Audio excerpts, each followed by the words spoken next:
So hello everyone, कैसे हैं आप सब लोग। आई होप आप लोग बहुत ही बढ़िया होंगे और आप लोग की पढ़ाई भी बहुत अच्छे तरीके से चल रही है। ठीक है, तो मेरा नाम हुआ अभी शर्मा और मैं आप लोगों का स्वागत करता हूँ अपने इस प्यारे से चैनल पे। ठीक है, तो चलिए आज जो है हम लोग कुछ बातें करने वाले हैं। सबसे पहले जो आज का जो हमारा लेक्चर होने वाला है, उससे पहले जो है हम लोग प्रीवियस क्लास के कुछ एक बार रिविजन कर लेते हैं। क्योंकि देखो, जब तक हम रिविजन नहीं करेंगे तब तक हम किसी भी चीज को रिटेन नहीं कर सकते हैं। ठीक है, अगर आप ऐसा करो कि आगे पढ़ते जाओ और पीछे भूलते जाओ तो ऐसे नहीं हो सकता। ठीक है, तो सबसे पहले मुझे आप लोग बताओ कि आप लोग कैसे हो। ठीक है, आप लोग बहुत बढ़िया। ठीक, अब उसके बाद जो है हम लोग आज शुरू करने वाले हैं। आज के छोटे से लेक्चर में हम लोग देखेंगे कि हमारे पास जो कूलम्ब्स लॉ हमने पढ़ा था, उस कूलम्ब्स लॉ की क्या क्या प्रॉपर्टीज होती है, पहली चीज क्लियर हो गई। दूसरी बात, कुछ क्वेश्चन जो है मैं लेकर के आया हूँ। जैसे मैंने एक एचसीवी बुक का भी एक क्वेश्चन लिया है एंड कुछ क्वेश्चंस मैंने और भी अदर अदर बुक से लिए हैं, तो वो भी मैं यहाँ पे सॉल्व करके देखूंगा। ठीक है, और मैंने आपको जैसे कहा था कि या तो हो सकता है कि वेक्टर फॉर्म में लेके आऊं या फिर क्वेश्चन के फॉर्मेट में लेके आऊं। तो ये जो हमारा लेक्चर हो रहा है, ये हमारा हो रहा है कि आप कूलम्ब्स लॉ की पहले प्रॉपर्टीज जान लेते हैं एंड उसके बाद प्रॉपर्टीज के बाद जो है हम लोग फॉलो करेंगे किसको, क्या करेंगे, हम लोग कुछ क्वेश्चन को सॉल्व करेंगे। ठीक है, तो आज की स्ट्रेटजी आप लोग समझ गए। अब सबसे पहले आप सभी लोग, जितने भी लोग हैं, ठीक है, रिलैक्स होके बैठ जाना। ठीक है, पहली बात। दूसरी, आराम से जो है 5 मिनट, 5 मिनट से भी कम, मैं 2 से 3 मिनट में पूरा रिवीजन करवा रहा हूँ। ठीक है, ध्यान से सुनना। देखो, सबसे पहले हमने पढ़ा था इस चैप्टर के स्टार्टिंग में, सबसे पहले हमने पढ़ा था इलेक्ट्रोस्टैटिक्स। इलेक्ट्रो का मतलब चार्ज होता है, स्टैटिक्स का मतलब स्टैटिक्स का मतलब होता है वो रुका हुआ है। ठीक है, मतलब अगर हम इस चैप्टर के बारे में जाने पूरी तरह से कि इलेक्ट्रोस्टैटिक्स में हम क्या पढ़ेंगे, तो पूरी की पूरी मैंने आपको डिटेल एनालिसिस करके बताया कि इलेक्ट्रोस्टैटिक्स में जो है हम लोग एकदम सिंपल, जो मूव नहीं कर रहा है चार्ज, उस चार्ज के बारे में पढ़ेंगे। मतलब स्टैटिक नेचर ऑफ चार्ज के बारे में। स्टैटिक मतलब रुका हुआ चार्ज। ठीक, उसके बाद हमने आपको बताया था कि चार्ज क्या होता है, चार्ज को हमने डिफाइन किया था। ठीक, चार्ज को डिफाइन करने के बाद हमने बताया था कि कोई भी बॉडी जो है वो चार्ज कैसे एक्वायर करती है। मान लो कि अगर कोई बॉडी पॉजिटिव है या निगेटिव है, सॉरी, तो वो किस तरीके से हो रही है। ठीक है, तो हम इसके बाद, तो चार्ज हो गया, चार्ज के बारे में हम लोग कि कोई भी बॉडी जो है वो कैसे चार्ज लेता है, देता है। ठीक, अब उसके बाद मैंने आपको एक और कॉन्सेप्ट बताया होगा इसमें कि देखो, अगर कोई भी ऑब्जेक्ट है, जैसे मान लो कि कोई लोहा की ऑब्जेक्ट है, तो उसको मैं टच करता हूँ तो करंट क्यों नहीं लगता है, क्योंकि उसमें से तो करंट पास होता है, तो वो हमें करंट क्यों नहीं लग जाता। तो इसके बारे में भी हमने डिटेल एनालिसिस करके बताया। ठीक, इसके बाद हमने आपको प्रॉपर्टीज ऑफ चार्ज बताया। तो प्रॉपर्टीज ऑफ चार्ज में मैंने आपको बताया होगा कि एडिटिविटी होती है चार्ज का, मतलब वो सिंपल अलजेब्रिक रूल को फॉलो करता है। दूसरा कि चार्ज होता है वो हमेशा कंजर्व होता है, मतलब इस चार्ज को ना तो हम क्रिएट कर सकते हैं, ना हम डिस्ट्रॉय कर सकते हैं। ठीक है, उसके बाद हमने बताया होगा आपको कि क्वांटाइजेशन ऑफ चार्ज होता है। क्वांटाइजेशन ऑफ चार्ज का मतलब क्या होता है कि चार्ज जो होता है वो एक इंटीग्रल मल्टीपल फॉर्मेट में आता है किसी भी बॉडी पे। जैसे इसका एक फॉर्मूला निकल के आता है Q बराबर प्लस माइनस एन ई। ठीक है, जहाँ पे एन जो है वो एक पॉजिटिव इंटीजर था, जैसे कि 1 2 3 4 ऐसे करके था। ठीक, इसके बाद हम लोग यहाँ तक तो गए थे। इसके बाद हमने आपको मेथड ऑफ चार्जिंग बताया था। मेथड ऑफ चार्जिंग में चार्जिंग बाय रबिंग बताया था। उसके बाद कंडक्टिंग होगा, ठीक है, उसके बाद जो अर्थिंग होगा, ये भी मेथड्स मैंने आपको कुछ कुछ एग्जांपल्स के थ्रू बताए थे। उसके बाद एक दिन मैंने क्वेश्चन सेशन में लिया था जिसमें एच वर्मा के कुछ क्वेश्चन सॉल्व किया गया था। ठीक, इसके बाद हम लोग आगे बढ़ते बढ़ते हम आए कि जो हमारा पॉजिटिव पॉजिटिव अगर हमारा सेम कैटेगरी का चार्ज होगा तो वो चार्ज क्या करेगा, एक दूसरे को रिपेल करेगा। अगर पॉजिटिव नेगेटिव रहेगा तो अट्रैक्ट करेगा। मतलब ऐसे समझो कि दो अगर सेम सेम कैटेगरी वाले लोग रहेंगे तो ऑब्वियस सी बात है कि उन दोनों में कंपेयर होगा कि मैं बेस्ट हूँ, मैं बेस्ट हूँ, तो दोनों में लड़ाई होगी। मतलब वो दोनों एक दूसरे को रिपेल करने की कोशिश करेंगे, हटाने की कोशिश करेंगे। बट अगर दो कैटेगरी के लोग हैं, जैसे कि मान लो एक इंडिया का और एक अदर कंट्री का है, तो वो दोनों लोग जो रहेंगे तो वो दोनों एक साथ रहेंगे। बट अगर इंडिया, वैसे तो इंडिया की बात पे, सॉरी, ये ब्लेम नो, बट अगर हम बात करें सिंपली कि जैसे मान लो कि अगर दो गोरे लोग हैं तो उन दोनों में कंपटीशन हो सकती है कि भाई देखो मैं ज्यादा गोरा हूँ तो मैं ज्यादा गोरा हूँ। ठीक है, बट अगर आप लोग बात करें कि एक गोरा और एक काला है तो उसे पता रहेगा कि भाई मैं काला हूँ और वो गोरा है, तो अब उस दोनों में तो कोई कंपटीशन होगा ही नहीं। तो वैसी ही चीज है कि जैसे देखो, अगर हम बात कर लेते हैं सिंपल सी बात हम करते हैं क्या कि देखो, जो भी सेम सेम चीज होती है, अगर सेम सेम अगर पॉजिटिव पॉजिटिव चार्ज रहेगा तो वो दोनों भी रिपेल करेगा। अगर निगेटिव निगेटिव भी रह गया, सेम सेम है ना, जो निगेटिव निगेटिव, तो भी वो रिपेल करेगा। ठीक है, लेकिन अगर पॉजिटिव नेगेटिव है, नेगेटिव पॉजिटिव है तो बात बराबर हो गई, तो वो ऐसा अट्रैक्ट करेंगे। ठीक है, उसके बाद आगे की ओर बढ़ते हुए हम लोगों ने कूलम्ब्स लॉ के बारे में डिस्कस किया था। कूलम्ब्स लॉ में क्या बताता है कि जो अट्रैक्टिव या रिपल्सिव फोर्स, जो भी फोर्स लगता है, जो दो फोर्स चार्ज के बीच में फोर्स लगता है, वो क्या होता है कि दोनों चार्ज के मल्टीपल होता है, ठीक है, मल्टीप्लाई करके, एंड उसके बाद दोनों का जो डायरेक्टली प्रोपोर्शनल टू, ठीक है, multiply of both side and inversely proportional to square root of distance between the charge, ठीक, ऐसे करके निकाल। तो उसके बाद हमने जो है कूलम्ब्स लॉ को डिराइव किया था। कूलम्ब्स लॉ को डिराइव करके हमने जो फॉर्मूला निकाला था वो हमने निकाला था F बराबर के Q1 Q2 upon are square, ये हम लोगों ने देखा था। क्लियर?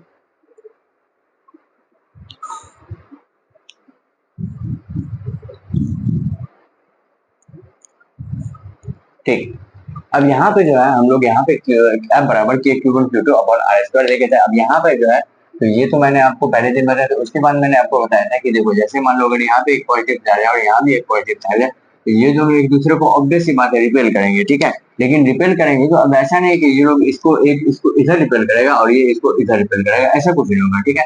ये दोनों जो है एक दूसरे को एकदम इस तरह से रिपेल करेंगे, मतलब इन दोनों के बीच में अगर ये लाइन ज्वाइनिंग हो रही है तो ये इसको इधर रिपेल करेंगे एफ लगाएंगे और ये इसको इधर लगाएंगे एफ लगाएंगे, ठीक है। तो इस तरह से मैंने आपको समझाया था, फोर्स भी दिखाया था। उसके बाद ये जो कूलम्ब लॉ हमारा आया था, ये हमारा कूलम्ब लॉ था। कूलम्ब लॉ से जो है हमारा ये फॉर्मूला आया था। इस फॉर्मूला में हमने इस के बारे में और डिस्कस एनालिसिस किया था, ठीक है। ये के क्या होता है? ये हमारा होता है डाइलेक्ट्रिक कांस्टेंट। डाइलेक्ट्रिक कांस्टेंट के बारे में हम लोग जानते थे, ठीक। अब यहाँ पे क्या होता है कि ये जो के होता है इसकी जो वैल्यू होती है 9 × 10 की पावर 9 न्यूटन के बराबर होती है, ठीक है। इसके बाद हम लोग एप्सिलॉन नॉट के बारे में पढ़े थे, ठीक। इसी के को जो है हम लोग एक और तरीका से लिख सकते हैं कि 1/4 पाई एप्सिलॉन नॉट, ठीक। अब यहाँ पे यही जो एप्सिलॉन नॉट है ये हमारा यहाँ पे ऐसे, ये क्या होता है कि ये होता है परमिटिविटी ऑफ फ्री स्पेस के बारे में जानकारी थी, ठीक। अब यहाँ पर जो है एक और नया टर्म आता है ई आर मतलब बोले तो रिलेटिव परमिटिविटी। रिलेटिव परमिटिविटी को ही हम डायरेक्ट कांस्टेंट भी नाम दे देते हैं, कभी सिमिलर चलता है, ठीक है। तो जब हम रिलेटिव परमिटिविटी निकालते हैं तो ये क्या होता है? Permittivity of medium divided by permittivity of free space, ठीक है, इस तरह से। तो यहाँ से अगर हम और फॉर्मूला डिराइव किए थे तो हमने कर लिया यहाँ पे ई मतलब permittivity of medium divided by permittivity of free space, ये एक फॉर्मूला डिराइव किया था, ठीक। अब यहाँ से हम लोगों ने निकाला था कि अगर हमें परमिटिविटी ऑफ फ्री स्पेस निकालना है तो direct constant into permittivity of medium को मल्टीप्लाई कर देंगे, इस तरह से हमारे पास फॉर्मूला आएगा, ठीक है। इसके बाद जो हम लोगों ने मीडियम डिपेंडेंसी देखा था कि अगर जैसे मान लो कि दो चार्ज है, ठीक है, तो दो चार्ज अगर वैक्यूम में फोर्स लगा रहे तो उनका फोर्स अलग रहेगा, अगर वो किसी मीडियम में जाके वो फोर्स लगा रहे तो उनका फोर्स अलग होगा, ठीक है। तो इस केस में जो है मीडियम जो आया था वो क्या आया था? Force in vacuum divided by के, मतलब इस तरह का एक रिलेशन हमारे पास आया था। तो हम लोग जो है अभी यहाँ तक बस पहुंचे, ठीक है। क्लियरली क्रिस्टल क्लियर आप लोगों को एक बार रिवीजन हो गया होगा, ठीक। चलिए अब हम आगे की ओर बढ़ते हैं। अब हम बात कर लेते हैं कि कुछ प्रॉपर्टीज ऑफ कूलम्ब लॉ। देखो प्रॉपर्टीज जो है इसको आपको याद रखने की जरूरत नहीं है, मैंने आपको स्टार्टिंग से ही बताया था, ठीक है। आपको मैंने कूलम्ब लॉ की प्रॉपर्टीज स्टार्टिंग से बताना स्टार्ट कर दिया था। जैसे मैं आपको बताऊं कि जैसे देखो मैंने आपको बताया था पहले से, हम यहाँ पे लिख देते हैं प्रॉपर्टीज ऑफ कूलम्ब लॉ, ठीक। अब यहाँ पर जो है सबसे पहले मैंने आपको बताया हुआ था कि देखो ग्रेविटेशन फोर्स और इलेक्ट्रोस्टैटिक फोर्स, तो इन दोनों में अंतर एक ही होता है कि ग्रेविटेशन फोर्स क्या होता है वो हमेशा अट्रैक्टिव होता है, बट ये इलेक्ट्रोस्टैटिक फोर्स क्या होता है ये दोनों चार्ज पे डिपेंड करते हैं। अब चार्ज की कैटेगरी कैसे है? अगर वो चार्ज पॉजिटिव पॉजिटिव मतलब सेम वाले चार्ज आ गए उस केस में तो वो रिपेल करेगा, जरूरी थोड़ी ना अट्रैक्ट करेगा। लेकिन अगर वही होगा कि एक पॉजिटिव और एक निगेटिव आ गया तो उस केस में वो क्या करेगा? अट्रैक्ट करेगा। जैसे मान लो अगर मैं इसको आपको लिख करके रिप्रेजेंट कर देता हूँ, जैसे ये हमारे पास एक पॉजिटिव चार्ज है और ये हमारे पास एक पॉजिटिव चार्ज है, तो इस केस में जो है ये एक दूसरे को क्या करेंगे? रिपेल करेंगे, क्लियर। लेकिन अगर यहीं पे फिर निगेटिव और निगेटिव भी आ जाएंगे तो इस केस में भी वो रिपेल ही करेंगे, कोई दिक्कत नहीं। लेकिन अगर यहाँ पे पॉजिटिव और निगेटिव आ गया तो इस दोनों के बीच में क्या होगा? ये अट्रैक्ट करेगा, है कि नहीं? ठीक, तो बस इसको क्लियरली समझने की कोशिश करेंगे कि जो हमारा कूलम्बियन फोर्स होता है, ठीक है, जो दो चार्ज के बीच में फोर्स लगता है, ठीक है, क्योंकि मैं तो स्टार्टिंग से दो दो करके बताते आ रहा हूँ। तो जो चार्ज के बीच में जो फोर्स लगता है वो फोर्स हमेशा जरूरी नहीं है कि वो अट्रैक्टिव हो या फिर जरूरी नहीं है रिपल्सिव हो। दैट मीन्स कि हम अगर कूलम्ब लॉ की एक विशेषता लिखे, प्रॉपर्टी लिखे, तो कूलम्ब लॉ, ठीक है, तो ऐसे करके हम इसका जो है लैंग्वेज बना करके लिखना चाहेंगे अगर, तो हम लोग लिख सकते हैं कूलम्स लॉ के बारे में कि इट इज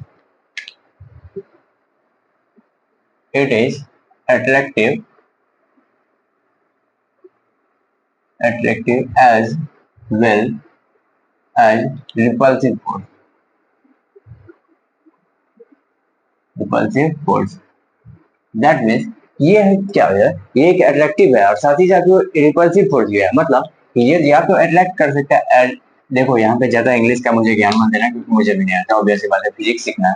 ठीक, तो ये जो है या तो अट्रैक्ट करेगा या फिर ये रिपेल करेगा। ठीक, पहली चीज तो आप लोगों को ये चीज क्रिस्टल क्लियर हो गया होगा कि कोलम्बियन फोर्स जो होता है, जिसे हम इलेक्ट्रोस्टैटिक्स फोर्स के नाम से भी आगे जानेंगे, वो क्या होता है, तो वो या तो अट्रैक्ट करेगा या रिपेल करेगा। मतलब इसमें दोनों प्रॉपर्टी हो जाएगी, या तो अट्रैक्ट कर सकता है या रिपेल कर सकता है। ये इस पर डिपेंड है कि चार्ज की प्रॉपर्टी कैसी है। अगर चार्ज सेम चार्ज रहेगा तो वो रिपेल कर जाएगा, ऑब्वियस सी बात है। और अगर डिफरेंट चार्ज रहेगा, जैसे मान लो कि अगर पॉजिटिव पॉजिटिव है या नेगेटिव नेगेटिव है, तो उस केस में देखो ये या रिपेल करेगा। ठीक, लेकिन यही अगर अलग रहेगा कि प्लस माइनस या माइनस प्लस रहेगा तो अट्रैक्ट करेगा। क्लियर। तो यहाँ पर जो है हम लोग कोलम्बियन फोर्स का पहले प्रॉपर्टी पढ़ते हैं कि जो कोलम्बियन फोर्स होता है वो हमारे पास अट्रैक्टिव नेचर का भी होता है और रिपल्सिव नेचर का भी होता है। अब ये चीज किस पे डिपेंड करते हैं, अगर आप लोगों से कोई क्वेश्चन पूछे कि देखो भाई साहब कोलम्बियन फोर्स जो है वो हमें हमें जानकारी है कि ये अट्रैक्टिव भी होते हैं रिपल्सिव भी होते हैं, लेकिन हमें ये बताओ कि आखिरकार ये अट्रैक्टिव और रिपल्सिव किस चीज पे होती है। तो आप लोग सीधा सीधा उसको जवाब देना कि भैया देखो वो उसके चार्ज के नेचर पर डिपेंड करता है। अगर चार्ज सेम रहेगा तो वो रिपल्सिव हो जाएगी। ठीक है, मतलब वो एक दूसरे को दूर भगाएंगे। लेकिन अगर अलग अलग चार्ज रहेगा तो वो दोनों क्या करेंगे, एक दूसरे को अट्रैक्ट करने की कोशिश करेंगे। क्लियर। तो इस तरह से आप उसको आंसर दे सकते हैं। तो पहला जो हमारा प्रॉपर्टी था वो हमारे पास क्रिस्टल क्लियर हो गया। ठीक, अब दूसरा जो प्रॉपर्टी है उसको हम ध्यान से देखते हैं। देखो दूसरा प्रॉपर्टी भी मैंने आपको पहले बताया था, जिस दिन मैंने आपको कूलम्ब फोर्स बताया था उसी के दिन, ठीक है मुझे याद है, उसी दिन मैंने आपको बताया था कि जैसे देखो अगर यहाँ पे हमने एक पॉजिटिव चार्ज हो रखा है और यहाँ पे एक हमने निगेटिव चार्ज हो रखा है, अब हम आपसे पूछेंगे कि इन दोनों के बीच में फोर्स कितना लग रहा है, तो आप बताओगे कि देखिए भैया सबसे पहले मैंने आपको जब भी मैं इस टाइप के क्वेश्चन को सॉल्व किया हुआ तो पहले एक लाइन खींचाऊंगा, आप देखे होंगे। ठीक है, और उसके बाद ये इधर की तरफ फोर्स लगाएगा और ये इसके तरफ इधर फोर्स लगाएगा, है कि नहीं। अगर हम बात कर लें कि अगर पॉजिटिव पॉजिटिव वाले जो है, मान लो यहाँ पे देखो यहाँ पे एक पॉजिटिव है और यहाँ पे एक निगेटिव वाला है, तो मैंने आपको फिर भी ये लाइन हमने खींचा ही होगा, गारंटेड हमने ये लाइन खींचा होगा। ठीक, अब इस लाइन का मतलब क्या है, ये देखो यहाँ पे ये फोर्स लगाएगा और ये इधर रिपेल करेगा। ठीक है, अब आप गौर से देखो कि ये जो फोर्स होता है ये क्या होता है कि जो दोनों चार्ज होते हैं उसको जो कनेक्टिंग लाइन होती है, ठीक है सेंट्रल लाइन, उसके उसी पे ये फोर्स लेट होता है। दैट मीन्स कि जैसे देखो अगर मैं आपको ऐसे दे दूं, ये हमारे पास एक निगेटिव चार्ज है, ये हमारे पास एक निगेटिव चार्ज है, तो अब इसको जो अगर आप ड्रॉ करेंगे इसका फोर्स, तो आपको ये इसी तरह से ड्रॉ करना पड़ेगा। ठीक है, अब आप इसको जो है ऐसे नहीं ड्रॉ कर सकते हो कि मतलब एक पे इधर लग रहा है एक पे इधर लग रहा है, ये आप नहीं कर सकते हो। क्यों नहीं कर सकते हो, क्योंकि देखो भैया फोर्स जो है फिर यहाँ पे क्या हो जाएगा कि वेक्टर का एडिशन आ जाएगा और वो यहाँ पे कैपेबल है, क्योंकि चार्ज क्या हो स्केलर है, वेक्टर थोड़ी ना है। तो यहाँ पे वेक्टर का रूल हमें नहीं लगाना, क्योंकि देखो यहाँ पे जब अगर दोनों अलग अलग डायरेक्शन में हैं तो यहाँ क्या होगा, दोनों के बीच में कुछ एंगल्स बनेंगे। ठीक है, यहाँ पे क्या होता है कि जब हम सेंट्रल लाइन पे लगाते हैं तो सेंट्रल लाइन पे देखो सिंपल सिटी क्या होता है, ये हमारा हो गया एक सेंट्रल लाइन। ठीक है, सेंट्रल लाइन मतलब दोनों के सेंटर को मिला रही है, ये चीज का काम है। अब ये इस पे रिपेल कर रही है, इस पे रिपेल कर रही है। ठीक है, तो ऐसा कुछ बनता है। Clear.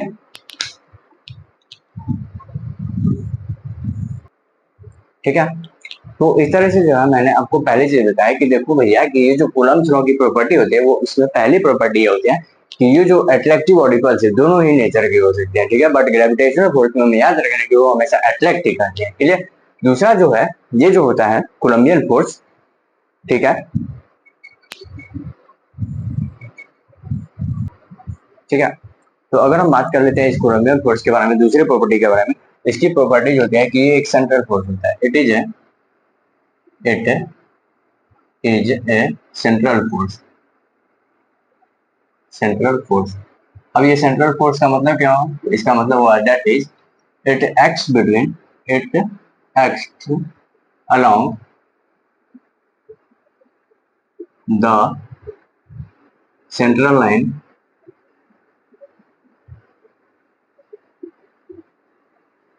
line joining of two charges। ठीक। इसका मतलब ये जो मैंने आपको दूसरी प्रॉपर्टी बताई, इसको आप यहाँ से ध्यान से समझो। देखो यहाँ पे क्या है कि पॉजिटिव और निगेटिव है, ठीक है। सॉरी यहाँ पे देखो भैया, ओह मिस्टेक हो गई, यहाँ पे इसको भी पॉजिटिव होना चाहिए। अब यहाँ पे देखो ये पॉजिटिव पॉजिटिव है दोनों, ठीक।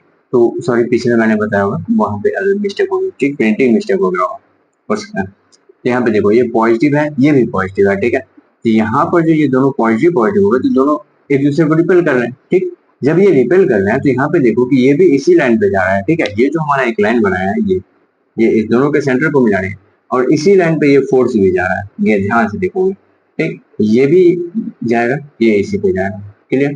अगर ये इधर जाएगा तो ये भी इसी पे जाएगा, क्लियर। तो ये इस तरह से हमने देखा कि ये हमारे पास दूसरी प्रॉपर्टी आ गई। ये जो होता है एक सेंट्रल फोर्स होता है। सेंट्रल फोर्स मतलब कि जो चार्ज होते हैं, ठीक है, चार्ज के जो सेंटर को लाइन ज्वाइन करते हैं उसी लाइन पे ये भी फोर्स लगता है, क्लियर। दूसरी प्रॉपर्टी। तीसरी फोर्स, इट फॉलो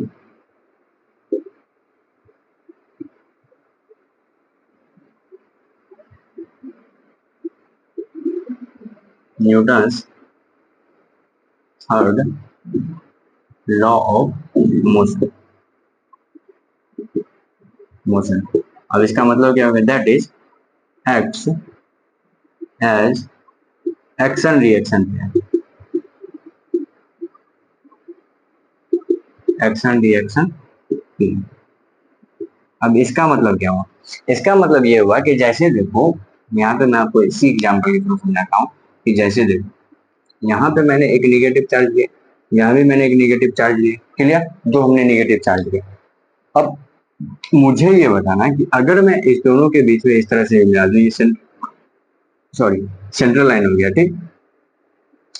अब ये जो ए है और ये बी है, ठीक। तो अब ये जो ए वाला है ये इस पे फोर्स लगाएगा, इसको रिपेल करने की कोशिश करेगा, ठीक। तो ये इसको इधर धक्का देगा, मतलब ये इधर की तरफ लगाएगा तो एफ ए लगाएगा, ठीक है। फिर यहाँ पर ये जो बी वाली है, ये इसके पास ये नेगेटिव है तो ये इसको चाहेगी कि इसको हम इधर फेंक दें, तो ये इस पे फोर्स लगाएगा कुछ इस तरह एफ बी लगाएगा, क्लियर। अब यहाँ पे आप देखो कि यहाँ पर जो है एक एफ ए लग रहा है और ये एफ बी लग रहा है, दोनों जाकर के इसको बैलेंस किए हुए हैं, ठीक। अगर मैं एफ बी को हटा दूं, मान के चलो कि मैं अगर इसको हटा दूं, मान के चलो, तो ये फिर क्या हो जाएगा, ये एफ ए जो है, एफ ए इस बी वाले को बहुत दूर फेंक देगा, जो कि पॉसिबल है नहीं। क्योंकि देखो भाई जब भी निगेटिव रहेगा तो भाई दोनों के पास तो सेम सेम पावर है ना, हाँ। तो दोनों एक दूसरे पे फोर्स लगाएंगे, इसीलिए यहाँ पर भी एक फोर्स लगेगा एफ बी। मतलब ये हमेशा जो होता है एक्शन रिएक्शन पेयर होता है, मतलब अगर एक फोर्स लगा है तो दूसरा फोर्स भी गारंटेड है कि वो लगेगा। जैसे देखो यहाँ पे एक हमने लिया निगेटिव, पॉजिटिव और निगेटिव, ठीक है। अब यहाँ पे इस तीनों का जो है सेंट्रल लाइन इस तरह से ज्वाइन कर देते हैं, मान लो, ठीक। अब यहाँ पे मुझे ये बताओ कि अब देखो यहाँ पे अगर हम इस दोनों की बात करें तो ये दोनों क्या करेंगे, एक दूसरे को अट्रैक्ट करेंगे, क्लियर। इधर की तरफ फोर्स लगेगा F1 F2, ठीक। अब यहाँ पे क्या समझने वाली बात है कि ये दोनों भी तो अट्रैक्ट रिपेल करेंगे ना भाई, तो ये एक दूसरे को अट्रैक्ट रिपेल करेंगे तो ये भी इधर इधर है कि नहीं। तो अब यहाँ पे देखो कि इस चार्ज पे भी दो फोर्स लग जाए। मेरे कहने का मतलब है कि जब भी हम दो चार्जेस को लेते हैं तो देखो एक फोर्स लग रहा है तो उसके अपोजिट दूसरा फोर्स लगेगा, एक फोर्स इधर लग रहा है तो उसके अपोजिट दूसरा फोर्स, एक फोर्स इधर इधर इधर इधर इधर इधर इस तरह से लगा, ठीक है। तो ये हमारे पास न्यूटन्स थर्ड लॉ को फॉलो करता है।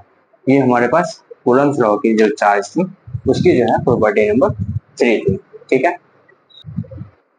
अब जैसे क्या होता है कि चार्ज के बारे में हमने पढ़ा था कि चार्ज क्या होता है, कंजर्वेटिव फोर्स होता है, ठीक है। उसी तरह से जो है ये हमारा जो कूलम्स लॉ है, कूलम्बियन फोर्स, ठीक है, coulomb force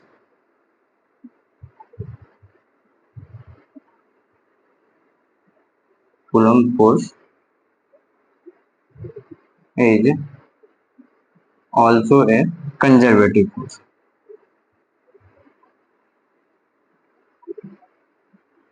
conservative force, conservative force बोलने का मतलब इसको ना तो हम क्रिएट कर सकते हैं ना डिप्लॉय कर सकते हैं, दैट मीन्स इसके बारे में हम जिसका वर्क डन जीरो होता है इसको हम इस तरह से भी डिफाइन करते हैं, क्लियर।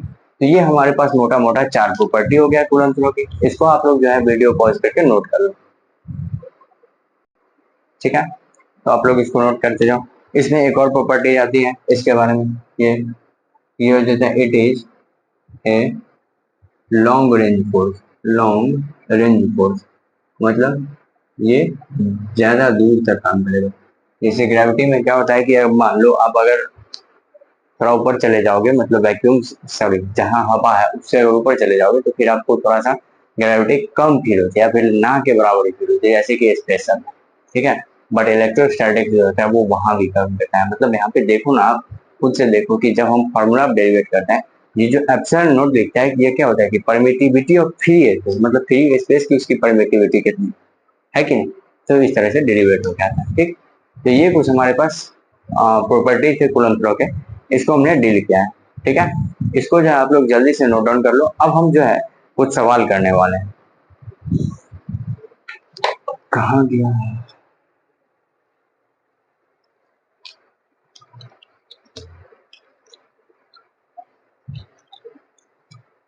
ठीक। तो मुझे आशा है कि आप लोग जो है इसको नोट कर लिए होंगे। ठीक। चलिए अब हम इसको मिटाते हैं और आगे हम सवाल की तरफ बढ़ते हैं।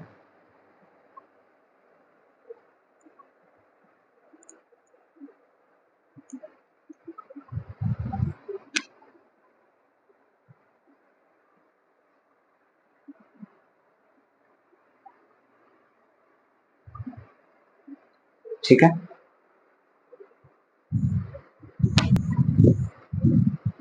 चलिए, तो हमारा जो है बोर्ड क्लियर हो चुका है, इसीलिए हमने वीडियो वीडियो करना है। चलिए अब हम लोग क्वेश्चन शुरू करते हैं।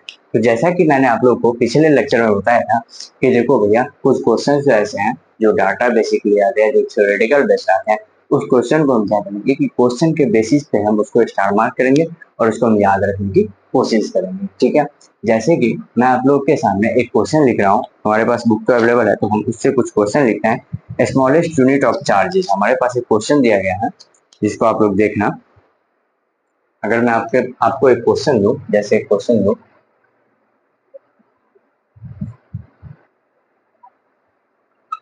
Smallest unit of charge is, जो चार्ज का है वो स्मॉलेस्ट यूनिट कौन कौन सा होता है। ठीक है। और हमारे पास कुछ क्वेश्चन के जो है ऑप्शंस जो है, हाँ, हमारे पास जो है कुछ ऑप्शंस भी दिए गए हैं, जिसमें एक आता है फ्रैंकलिन,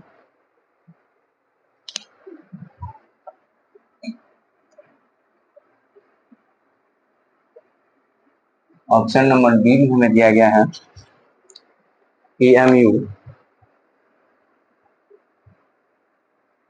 सी में हमें दिया गया है फैराडे, और क्वेश्चन ऑप्शन नंबर डी में हमें दिया गया है कूलम।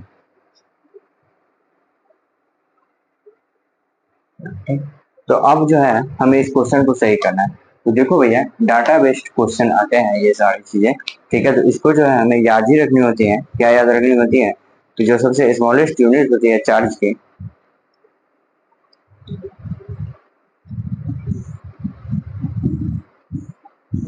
ठीक है, वो हमारे पास क्या होती है? फ्रैंकलिन। ठीक। तो इस क्वेश्चन को आपको याद कर लेना है। मतलब कि ये जो हमारे पास स्मॉलेस्ट यूनिट होती है चार्ज की, वो क्या होता है? फ्रैंकलिन होता है।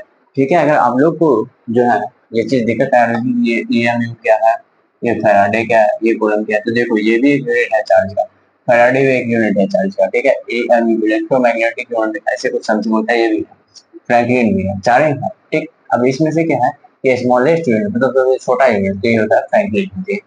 ठीक है। तो इस क्वेश्चन को जो है आप लोग नोट डाउन कर लेना। अब आप लोग देखिएगा, ये हमारे पास एक अगला सवाल है। अगला सवाल हमारे पास क्या है? ये हमारे पास सवाल दिया गया है कि एक बॉडी ए है। ठीक है। ये हमारे पास जो है एक बॉडी हमारा ए है। ठीक है। और वो जो है अट्रैक्ट किया जाता है किससे? प्लस की चार्ज से अट्रैक्ट होता है। ठीक है। तो हमें पूछा है कि ये बॉडी ए क्या होगा। तो आप लोग मुझे सीधा साधा फंडा बताओ कि अगर हम ए बॉडी को अगर हम प्लस मान लें, ठीक, और यहाँ पे क्या है, ये प्लस क्यू चार्ज है, ठीक, तो क्या ये दोनों अट्रैक्ट करेंगे? No, they repel each other. Clear?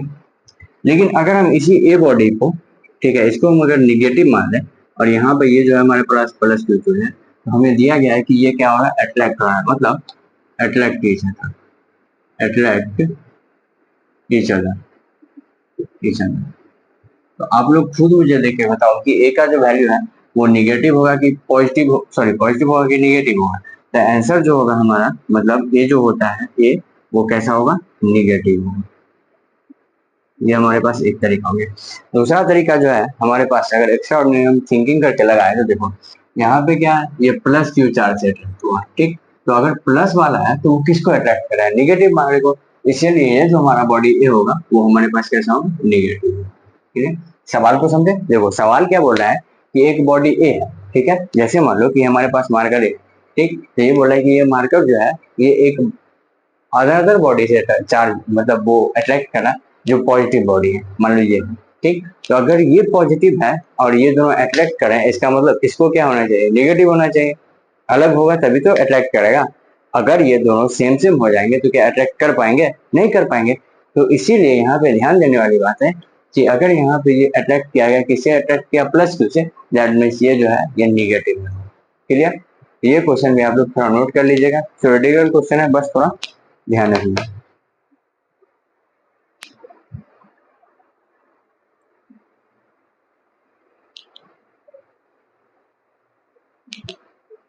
ठीक, नोट कर लीजिए इसको।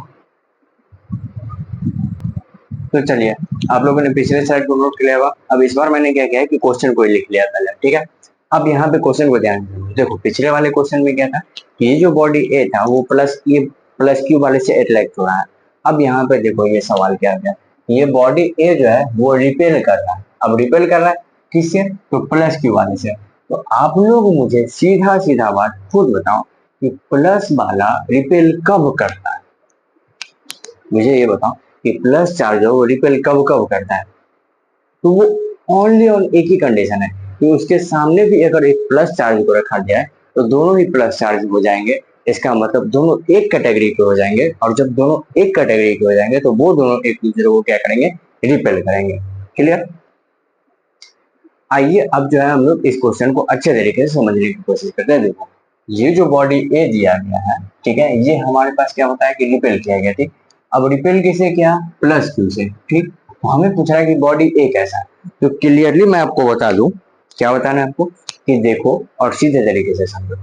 ये जो बॉडी ए है, ठीक है, ठीक, वो रिपेल किससे कर रहा है, प्लस क्यू चार्ज से।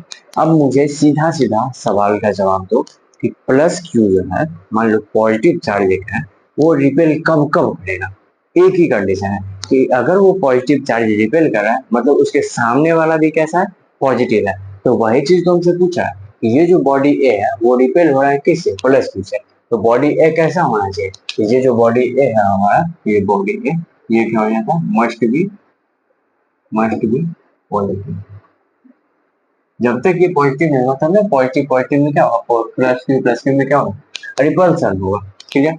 अब एक और सवाल दिया गया है कि हमारे पास आइडेंटिफाई करना है क्या, तो इनकरेक्ट, इनकरेक्ट का मतलब गलत, गलत चीज, गंदी चीज के बारे में बताना है, statements for the electric charge. ठीक। अब मुझे ये बताओ कि मैंने आपको चार्ज की प्रॉपर्टीज पढ़ाया है कि हमारे पास जो है चार्ज हमेशा क्वांटाइज होता है, ठीक, क्यू बराबर प्लस माइनस है। चार्ज जो होता है हमेशा कंजर्व होता है, मतलब जितने भी यूनिवर्स में हमने एचसीवी के एक सवाल भी लगाया था, ऑब्जेक्टिव बहुत अच्छा ऑब्जेक्टिव था, ठीक। उसके बाद एडिटिव नेचर भी होता है चार्ज का, जो स्केलर रूल होता है, अलजेब्रा को फॉलो करके वेक्टर वेक्टर कुछ लगाना नहीं पड़ता है, सिंपल सा। लेकिन यहाँ पे ये होता है कि ये नॉन ट्रांसफरेबल थोड़ी ना होता है, ये ट्रांसफर भी तो होता है। अब यहाँ पे एक सवाल मैंने इस तरह से किया भी था, ठीक है, कि जैसे मान लो ये हमारे पास 2 कूलम है, ठीक है, और ये हमारे पास 8 कूलम है, ठीक। अगर हम इस दोनों को क्या करेंगे, इस दोनों को कनेक्ट करेंगे, both spheres spheres are connected to wire. अगर हम इस दोनों को वायर से कनेक्ट करते हैं, ठीक है, तो ये हमारे पास स्क्वायर हो जाएगा। अगर हम इस दोनों को वायर से कनेक्ट कर लेंगे तो अब जो है इस पे चार्ज कितना हो जाएगा, तो ये इसके पास जो चार्ज आएगा, इसके पास जो चार्ज आएगा वो हो जाएगा 2 + 8 divided by 2, that means 10 divided by 2 बराबर 5 कूलम, ठीक। और अगर हम इस स्क्वायर ए, इसका नाम देते हैं, इसका नाम डी, इसका नाम ए और इसका नाम डी, ठीक है।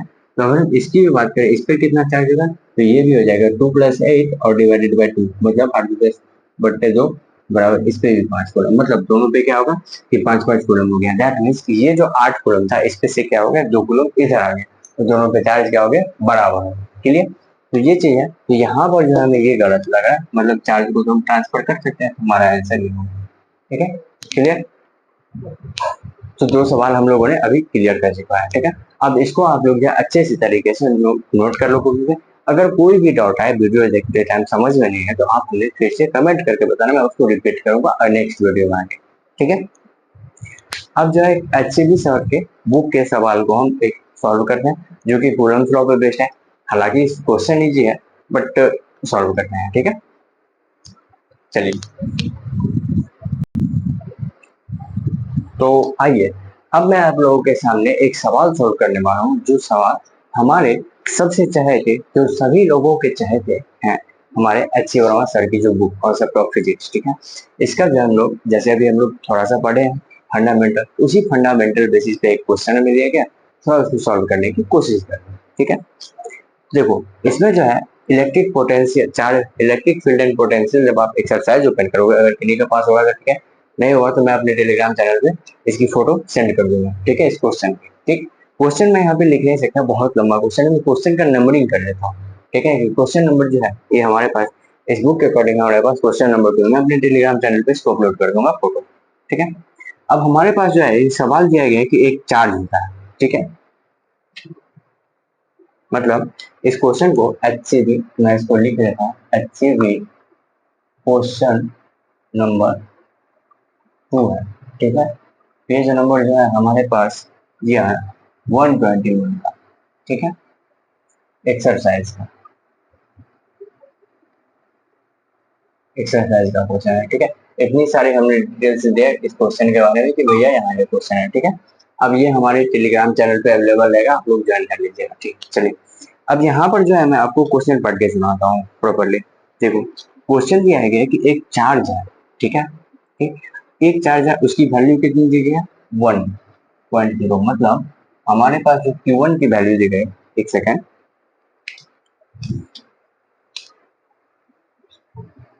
हमारे पास जो Q1 की वैल्यू दी गई है वो दी गई है 1.0 कूलम। ठीक है, सी का मतलब कूलम हो गया। ठीक, एक उसके बाद वो बताया कि वो हमारे एक टॉप है कॉलेज, उसके बैठा हो उस पे है। ठीक, और एक अनदर इक्वल चार्ज, मतलब दैट मीन्स कि एक हमारे पास एक और चार्ज है जिसका नाम है Q2, और इसके ये भी इसी के बराबर है, मतलब ये भी कितना 1.0 कूलम। ठीक, अब यहाँ पे ध्यान देना, ये Q1 जो है इसको हम 1.0 के जगह पे 1 कूलम भी लिख सकते हैं। ठीक, और इसी Q2 को हम 1.0 की जगह पे 1 कूलम भी लिख सकते हैं, कोई दिक्कत नहीं। ठीक, तो ये हमें बताया जाएगा। अब क्या बताना है कि इन दोनों के बीच का डिस्टेंस, जैसे मान लो कि यहाँ पे हमारा जो है ये हमारा चार्ज हो गया Q1। ठीक है, ये कितना है 1 कूलम। ठीक, और यहाँ से, ठीक है, फिर यहाँ पे एक चार्ज है Q2। ठीक, और ये भी कितना 1 कूलम है। ठीक, और इन दोनों के बीच का जो डिस्टेंस हमें दिया गया वो दिया गया है 2 किलोमीटर। ठीक, अब हमें बताना है कि इन दोनों के बीच में फोर्स कितना लग रहा है, तो हमें जो है फाइंड करना है, find force on, force on each other. ठीक, हमें ये एक दूसरे पे फोर्स निकालना है इसमें। ठीक, अब हम इसको सॉल्व करने के लिए जाएंगे तो देखो सबसे पहले हम क्या करेंगे, ये हमारे पास क्या है पॉजिटिव चार्ज है, ये भी हमारे पास पॉजिटिव चार्ज है। आप लोग पहले ये बताओ, ये दोनों एक दूसरे को अट्रैक्ट करेंगे या रिपेल करेंगे? रिपेल करेंगे, तो सबसे पहले हम लोग इधर बना लेते हैं। ठीक है, ये हमारे पास एफ आ गया, और ये भी इधर की तरफ फोर्स लगाएंगे, ये हमारे पास। क्लियर? अब देखो ये जो यहाँ पे 2 किलोमीटर है, अधिकतर बच्चे क्या करेंगे कि ठीक है भैया 1 कूलम हमें चार्ज पता है, डिस्टेंस भी पता है, हम डायरेक्ट आंसर फॉर्मूला लगा देते हैं। बच्चे क्या करेंगे आप बराबर लगाएंगे डायरेक्ट के Q1 Q2 upon are square. अब यहाँ पे ये क्या करेंगे के Q1 1 coulomb, Q1 coulomb divided by 2 का स्क्वायर, सॉरी इस वजह से लिखेंगे 2 किलोमीटर का स्क्वायर। और जब ये आपने ये किलोमीटर का स्क्वायर कर दिया, दैट मीन्स आपका जो ये सवाल यहीं से आपका क्या हो जाएगा, ये पूरा का पूरा गलत हो जाएगा। ठीक है, क्योंकि देखो जब भी ये कोलम्बियन फोर्स की बात की जाती है ये सारी चीजों का कैलकुलेशन मीटर में होता है, तो सबसे पहले जो हम 2 किलोमीटर को मीटर में कन्वर्ट करेंगे। तो चूंकि हम जानते हैं कि चूंकि 1 किलोमीटर बराबर कितना होता है 1000 मीटर, 1000 मीटर। ठीक, तो इसीलिए हमारे पास 2 किलोमीटर है, तो 2 किलोमीटर बराबर कितना हो जाएगा 2000 मीटर। ठीक, ये भी हमारे पास क्लियर हो गया। अब हमारे पास जो है Q1 हमें पता है, Q1 बराबर 1 कूलम हो गया, Q2 भी हमारे पास कितना 1 कूलम हो गया, और R भी हमें दिया गया कितना है 2000 मीटर। अब हम यहाँ से लगाएंगे F बराबर K Q1 Q2 upon R का स्क्वायर। अब यहाँ पे K की वैल्यू कितना हमने लिखा था 9 इंटू 10 की पावर 9 इंटू Q1 कितना है 1 कूलम, 1 इंटू 1 ऐसे करके जाओ। ठीक, और डिवाइडेड बाय आर कितना है, आर हमारे पास 2000 है, 2000 का स्क्वायर।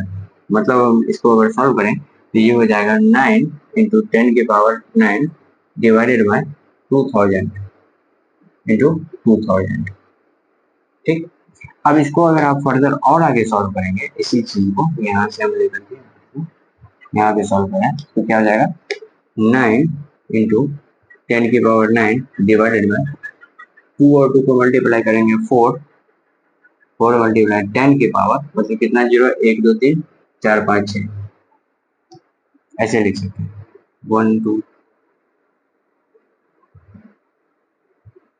ठीक, ऐसे भी लिख सकते हैं।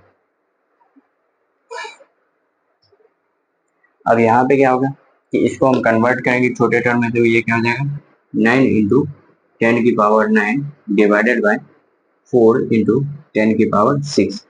ठीक, अब यहाँ पे जो है 10 की पावर 6 है।